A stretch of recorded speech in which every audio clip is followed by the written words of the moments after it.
और चुप है चुप। पढ़िए जल्दी से इसको। दो रेलगाड़ियों की लंबाई का अनुपात 4:5 है। यदि उनकी सापेक्ष चाल 90 किलोमीटर हो, दोनों एक दूसरे को 72 सेकेंड में पार कर जाए, दोनों की लंबाई बताइए। है ना। हमने कल ये सीखा था कि समान दिशा हो या विपरीत, लंबाई हमेशा जुड़ती है।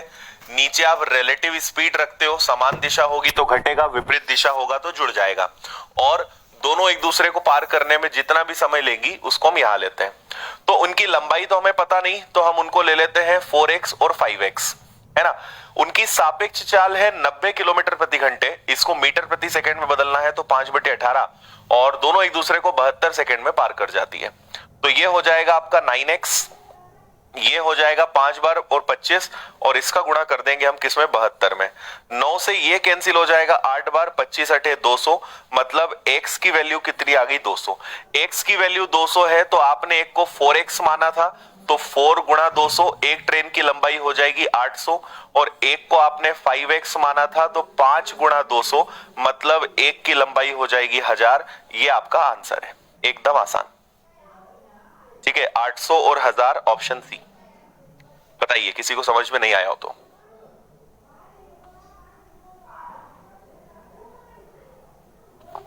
ठीक है, सी इसका एकदम सही आंसर होगा।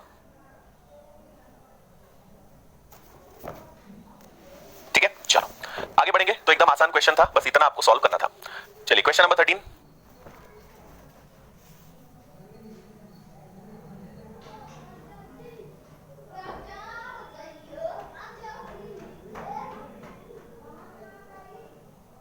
चलो, जो लोग लेट आए हैं उसको फिर से आप बाद में देखना, है ना।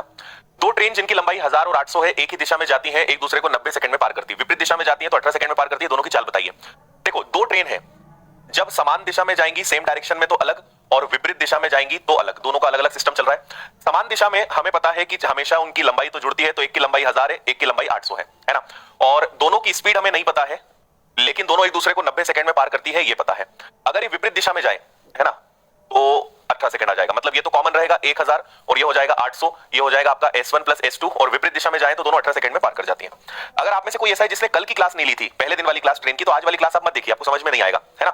आपको पहले पुरानी क्लास देखनी पड़ेगी, तभी ये समझ में आएगा। ठीक है ना। चलो, अब सुनना, यहां पर अगर आप देखेंगे तो ये हो जाएगा आपका 1800, ये आ जाएगा आपका 90, और इधर आ जाएगा S1 माइनस S2। इधर आप करोगे तो वही आ जाएगा 1800, इधर आ जाएगा 18, और इधर हो जाएगा S1 प्लस S2।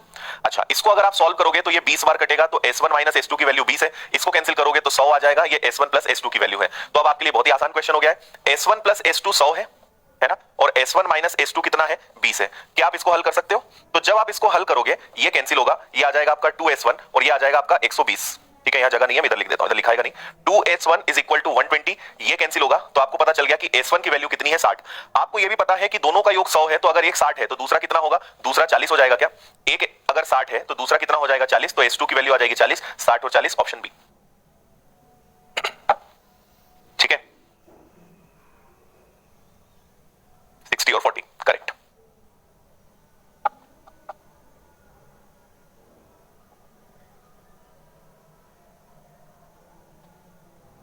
बताइए जल्दी से, किसी को कोई भी दिक्कत हो इसमें।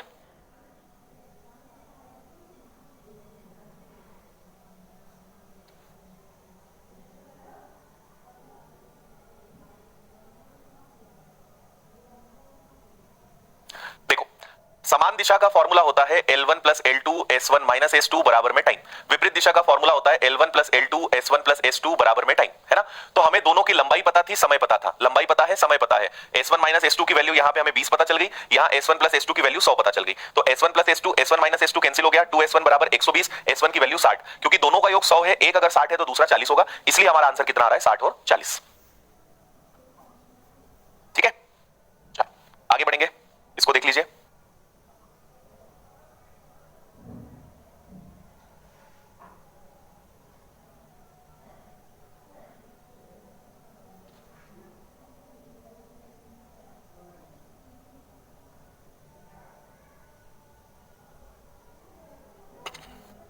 ये सारे क्वेश्चंस अलग अलग है ना।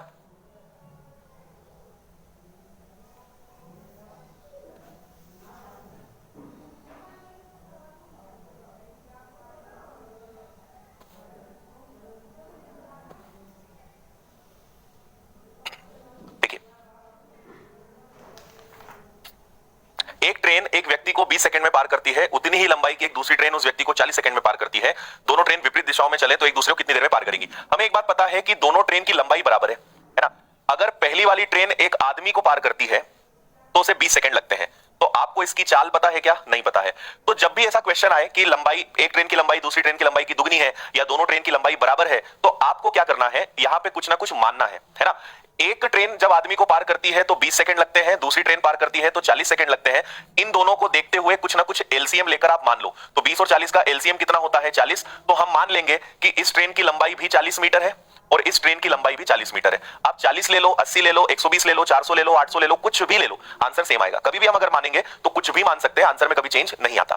ठीक है, चलो। तो अगर एक ट्रेन की लंबाई है 40 मीटर और ये एक आदमी को 20 सेकंड में पार करती है, मतलब इसकी चाल है 20 मीटर प्रति सेकंड, है ना? ये पहली ट्रेन की चाल आ गई। दूसरी ट्रेन भी 40 मीटर लंबी है, लेकिन वो आदमी को 40 सेकंड में पार करती है, मतलब उसकी चाल है 1 मीटर प्रति सेकंड।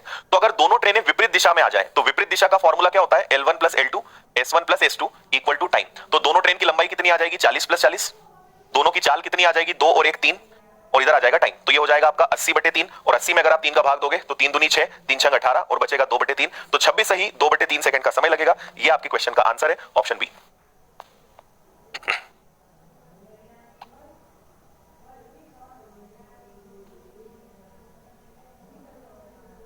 बताओ, क्लियर है?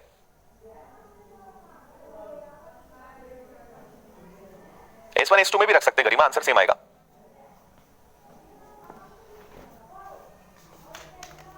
बताओ जल्दी से मुझे यस या नो में बता दीजिए, समझ में आ गया सभी को?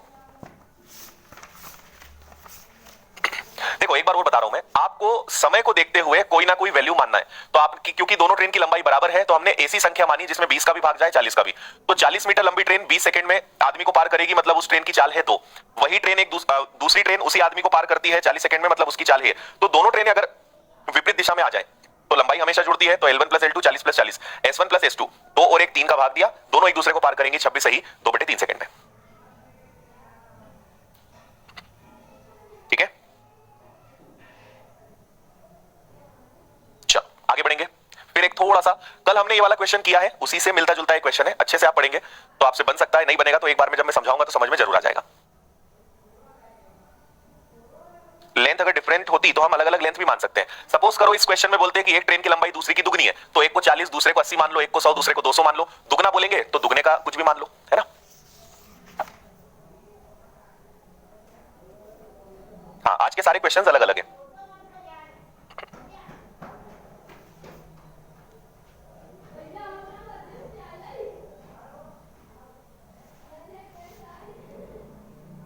देखो 800 मीटर लंबी ट्रेन 400 मीटर लंबे दो प्लेटफॉर्म को 100 और 60 में पार कर जाती है। अच्छा, एक ट्रेन है 800 मीटर लंबे और 400 मीटर लंबे दो प्लेटफॉर्म को। देखो ट्रेन की लंबाई तो दोनों के लिए सेम है, तो ट्रेन की लंबाई तो हमें पता नहीं, और एक पहला प्लेटफॉर्म है ना? तो ट्रेन की लंबाई तो नहीं पता, लेकिन पहला प्लेटफॉर्म है 400 मीटर लंबा, इसको पार करने में उसे समय लगता है 100 सेकंड, है ना? फिर वही ट्रेन जब, सॉरी ये 800 है, 800 मीटर लंबा, वही ट्रेन जब 400 मीटर लंबे प्लेटफॉर्म को पार करती है तो उसे 60 सेकंड का समय लगता है। देखो मैंने कल आपसे कहा था कि कुछ भी पार करो, ट्रेन की लंबाई हमेशा लेनी ही होती है ना? तो अगर ट्रेन 800 मीटर प्लेटफॉर्म को पार करती है तो 100 सेकंड लगते हैं, वही ट्रेन 400 मीटर लंबे प्लेटफॉर्म को पार करती है तो 60 सेकंड लगते हैं। तो मुझे एक बात बताओ कि 400 मीटर के अंतर के कारण कितने सेकंड का अंतर आ गया? 40 सेकंड का अंतर आ गया। कल एक सेम क्वेश्चन मैंने करवाया था। तो 400 मीटर से 40 सेकंड का अंतर आ जाता है, तो 400 मीटर बटे 40 सेकंड, ठीक है, इसको आपने भाग दिया तो आपको पता चल गया कि ट्रेन की जो स्पीड है, ट्रेन की जो चाल है वो कितनी है? 10 मीटर प्रति सेकंड है।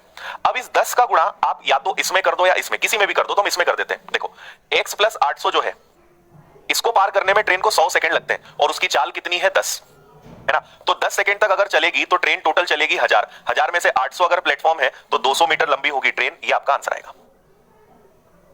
कल थे उनको समझ में आ गया होगा, सेम क्वेश्चन कल हमने किया था। बताओ, आपको पहले ट्रेन की चाल पता चली, 400 मीटर के कारण 40 सेकंड का अंतर, तो 400 मीटर 40 सेकंड, ट्रेन की चाल आ गई 10, 10 का गुणा 100 में भी कर सकते हो, 60 में भी कर सकते हो, आंसर सेम आएगा। इस चाल से अगर 100 सेकंड तक चलाओगे तो वो 1000 मीटर की दूरी तय करेगी। 1000 में से 800 तो प्लेटफॉर्म है, तो ट्रेन की लंबाई कितनी होगी? 200। ठीक है,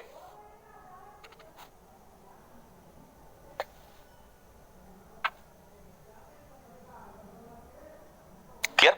चलो आगे। ये एक और बहुत बेहतरीन सवाल है, जनरली ऐसे क्वेश्चन आपके पेपर में शायद आए, पर इसको आपको सीखना चाहिए, अच्छा क्वेश्चन है।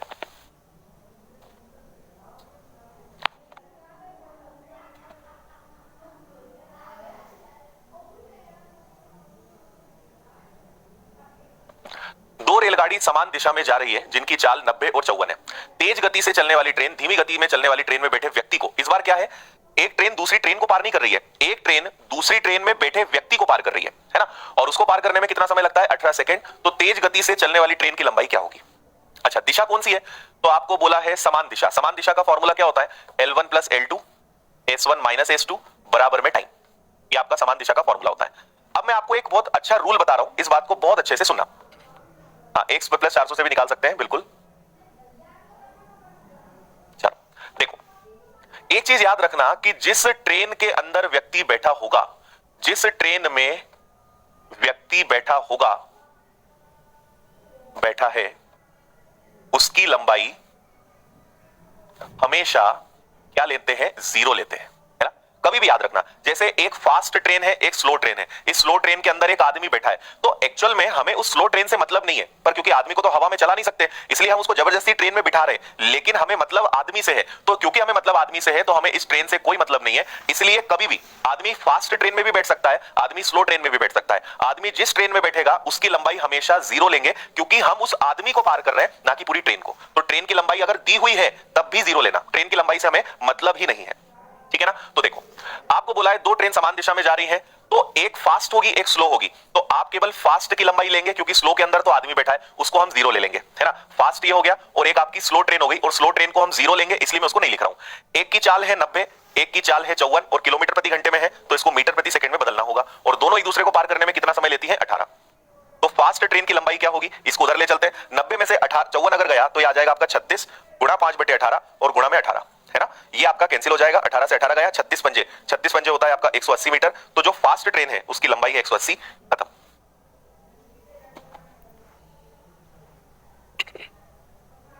डी, यहां आपको क्लियर बोला है कि धीमी गति से चलने वाली ट्रेन में व्यक्ति बैठा है, तो एक होगी फास्ट ट्रेन और एक होगी स्लो ट्रेन, है ना। तो हमने स्लो ट्रेन को लिया ही नहीं, क्योंकि उसके अंदर आदमी बैठा है, और स्लो ट्रेन को हमेशा हम 0 लेंगे, इसलिए हमने केवल फास्ट ट्रेन लिया। दोनों की चाल, दोनों का समय हल किया तो सीधा आपको पता चल गया कि फास्ट ट्रेन की लंबाई कितनी है? 180।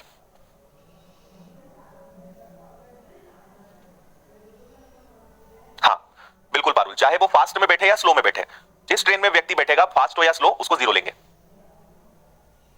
ठीक है। यहां मैंने कहीं फास्ट या स्लो नहीं लिखा, मैंने कहा जिस ट्रेन में व्यक्ति बैठेगा, वो फास्ट में बैठे या स्लो में, वो 0 होगी, है ना। क्योंकि इस क्वेश्चन में वो स्लो ट्रेन में बैठा, इसलिए हम उसको 0 ले रहे हैं। अगर फास्ट ट्रेन में बैठता तो फास्ट को 0 लेते, तो आंसर हमारा स्लो ट्रेन का था। चलो एक और क्वेश्चन एकदम ऐसे ही, इसको करिए।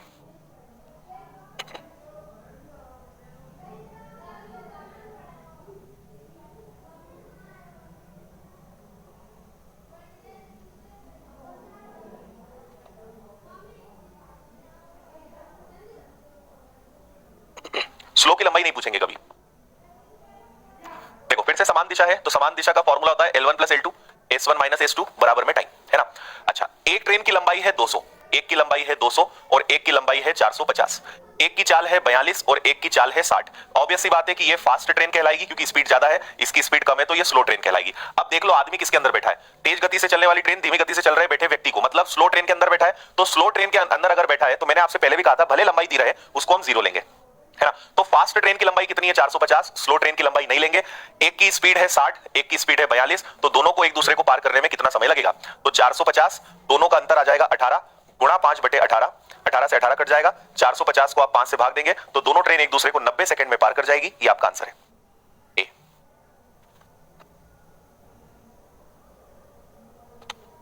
वेरी गुड, अब समझ गए आप, है ना।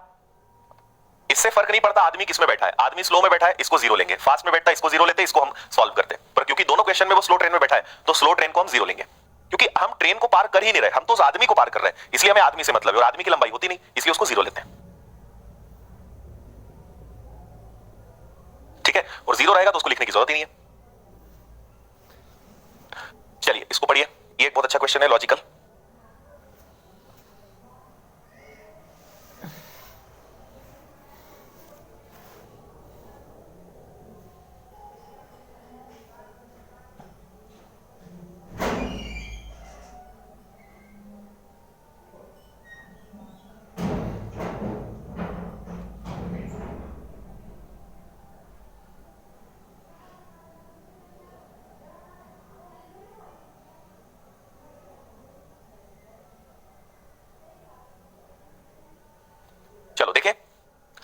चलती हुई रेलगाड़ी में बैठा एक यात्री बाहर 1 मिनट में टेलीफोन के 21 खंभे गिनता है। प्रत्येक दो खंभों के बीच की दूरी 50 मीटर हो तो रेलगाड़ी की चाल कितनी है किलोमीटर प्रति घंटे में, है ना। देखो एक आदमी ट्रेन में बैठा है। अब ट्रेन में व्यक्ति होता तो फुर्सत में ही है, तो ऐसे नए नए काम करता है और हमारे लिए क्वेश्चन बन जाते हैं। अब वो बाहर खंभे गिन रहा है ना। ट्रेन देखो, व्यक्ति बैठा है ट्रेन के अंदर तो चाल ट्रेन की ही निकलेगी। व्यक्ति तो कुछ कर नहीं रहा है, वो तो ट्रेन में बैठा है, तो चल तो ट्रेन रही है ना, तो चाल ट्रेन की निकलेगी। उसने बाहर 1 मिनट में टेलीफोन के 21 खंभे गिन लिए और हर दो खंभों के बीच की दूरी कितनी है, 50 है। देखो अगर मैं आपके लिए यहां पे 6 टेलीफोन के खंभे बनाऊं, ये कितने टेलीफोन के खंभे हैं, 6, तो आपसे अगर बोलूं कि इनके बीच की दूरी कितनी होगी, हर दो खंभों के बीच की दूरी 50 है, तो 6 टेलीफोन के खंभों के बीच की दूरी पता है कितनी होगी, 300 नहीं होगी, उनके बीच की दूरी होगी 5 से गुणा करेंगे 250। अगर 6 खंभे हैं तो हम 5 लेंगे, 21 खंभे हैं तो हम 20 लेंगे। क्यों, देखो जरा, 1 2 3 4 और 5 खंभे 6 हैं, लेकिन उनके बीच में डिफरेंस कितने आ रहे हैं, 5 आ रहे हैं, है ना। हमेशा एक कम होगा क्योंकि एक कॉमन रहेगा हमेशा, है ना।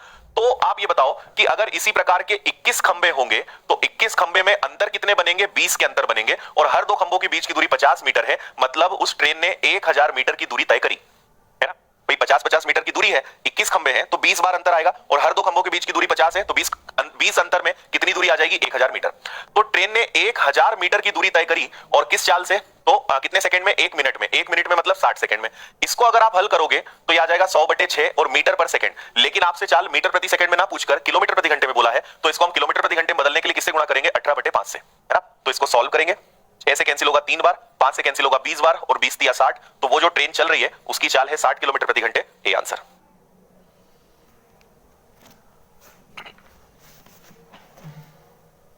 बताओ आया समझ में।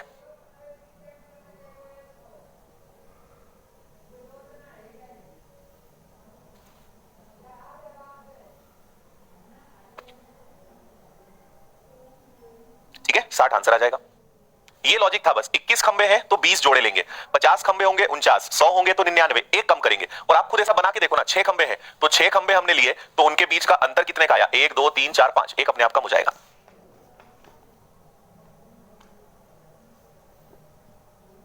ठीक है, चलो आगे बढ़े, इसको देखो।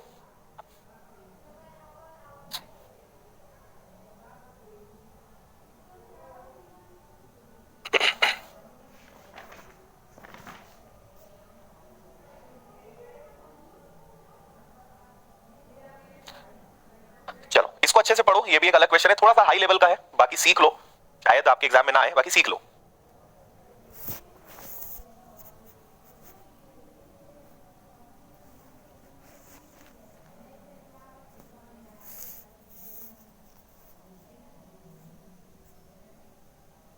हाँ देखो, ये क्वेश्चन उन लोगों के लिए जो बीच बीच में बोलते रहते हैं ना, सर लेवल बढ़ाओ, ऐसा कराओ, वो कराओ, तो इसलिए करो। अब ऐसे लोग बिल्कुल आवाज नहीं कर रहे हैं, आपने देखा। जैसे ही थोड़े से 1-2 टफ क्वेश्चन करा दो तो वो चुपचाप बैठते हैं। इजी क्वेश्चन कराओ तो उनके पास एक ही काम होता है, सर लेवल बढ़ा दो, सर ऐसा कर दो, सर वैसा कर दो। जैसे 1-2 क्वेश्चन, और ये लेवल है ही नहीं, ये कुछ नहीं है, लेवल तो आपने अभी देखा ही नहीं है, पर मुझे पता है कि तुम्हारे लिए इतना ही काफी है ना, जो टफ टफ चिल्लाते रहते हैं। सामने आओगे नहीं अब। चलो देखो, इसके लिए आपको मैं एक फॉर्मूला बताऊंगा, आपको इसके लिए बेस्ट एक फॉर्मूला याद रखना पड़ेगा, है ना। और वो फॉर्मूला क्या होता है, S1/S2 बराबर में T2/T1, है ना। या इसको ऐसे लिख देता हूं, T2/T1, और ये अंडर रूट रहेगा। ये क्वेश्चन आप हमेशा याद रखना, ये एक फॉर्मूले से सॉल्व होगा। ये क्वेश्चन कैसा होता है कि एक ट्रेन इधर से निकली, एक ट्रेन इधर से निकली, इनका रास्ते में कहीं मिलना हुआ, और यहां मिलने के बाद इस ट्रेन को समय एक कुछ लगेगा और इस ट्रेन को भी कुछ समय लगेगा। तो हमेशा जब भी ऐसा सवाल आएगा तो बहुत आसान सा फॉर्मूला है, इसको आप याद रखना, इससे आप हमेशा क्वेश्चंस करेंगे। ठीक है, अब देखिए, आपको एक समय दिया हुआ है 6 सही 1/8 घंटे, तो इसको हम T1 नाम दे देते हैं, और आपको दूसरा समय दिया हुआ है 8 घंटे, तो इसको T2 नाम दे देते हैं। अच्छा, ये और हल हो सकता है क्या, 6 8 48 और 1 49, तो इसको मैं 49/8 भी लिख सकता हूं, और ये 8 रहेगा, है ना। तो हमारा जो T1 है वो 49/8 है, और जो T2 है वो 8 है, रख दो इधर। तो S1/S2 बराबर में T2, T2 कितना है, तो 8 है, और T1 नीचे आएगा, ये 49/8, 8 पलट के ऊपर चला जाएगा क्या, और ये यहां चला जाएगा। S1/S2 बराबर में 8 और 8 64, 64 किसका वर्ग होता है, 8 का, 49 किसका वर्ग होता है, 7 का। तो आपको पता चल गया कि S1 और S2 का अनुपात कितना है, 8:7। ये आपको क्या पता चल गया, ये उनकी चाल का अनुपात पता चल गया, उनकी स्पीड का रेशो आपको पता चल गया। अब क्या करना है, अब आपको बोला है दूसरी ट्रेन की चाल 28 है ना। दूसरी ट्रेन मतलब 7 की वैल्यू 28 है। तो मुझे बताओ, अगर 7 की वैल्यू 28 है तो ये 4 गुना है, तो क्या मैं 8 का भी 4 गुना कर दूं, तो जो पहली वाली ट्रेन होगी उसकी चाल 32 किलोमीटर प्रति घंटे होगी। आपका आंसर आएगा सी। ठीक है, बताओ समझ में आया। T1 आपका है 49/8, T2 आपका है 8, है ना। तो T2 ऊपर T1 नीचे, 8 और 8 बाहर 8 निकलेगा, 49 7 का वर्ग है, तो S1 की वैल्यू 8 है, S2 की वैल्यू 7 है। क्योंकि आपको बोला है दूसरी ट्रेन की चाल 28 है, मतलब S2 की वैल्यू 28 है, तो 7 की वैल्यू 28। अब इतना अनुपात तो आना चाहिए ना कि 7 का मान 28 है, मतलब 4 गुना, तो 8 का 4 गुना कितना होगा 32। तो आपको पता चल गया कि जो एक को यहां जाना है, एक को यहां जाना है, रास्ते में उनकी मुलाकात हुई, उसके बाद एक समय यहां मुलाकात से यहां तक का दिया रहेगा और एक का समय यहां से यहां दिया रहेगा, तब ये वाला फॉर्मूला लगेगा, है ना। प्रश्न आप अच्छे से पढ़ोगे, आपको तुरंत याद आ जाएगा फॉर्मूला। ये लो, एक और सेम क्वेश्चन है ना। मैंने ये अलग इसलिए दिया है क्योंकि यहां पे ये भिन्न में दिया है और यहां यही क्वेश्चन मिनट्स में दिया है। बाकी करेंगे हम एकदम सेम तरीके से। पढ़िए आप एक बार इसको जल्दी।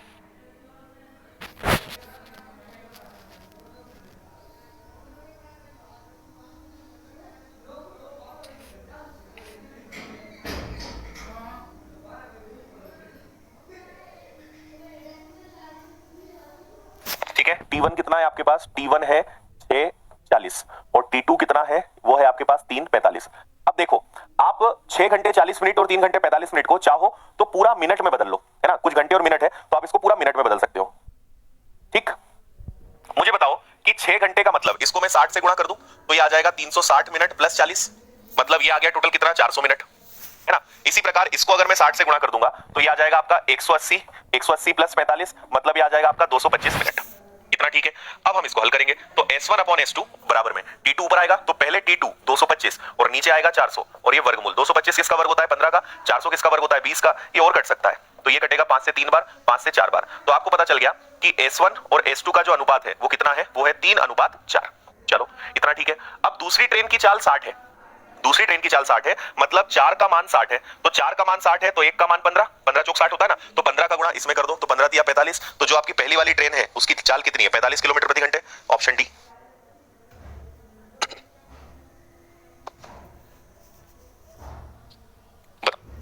4 का मान 60 तो 1 का मान 15, 15 चौक 60, तो 15 दिया 45। जो पहली ट्रेन है उसकी चाल है 45। ये आपका आंसर है।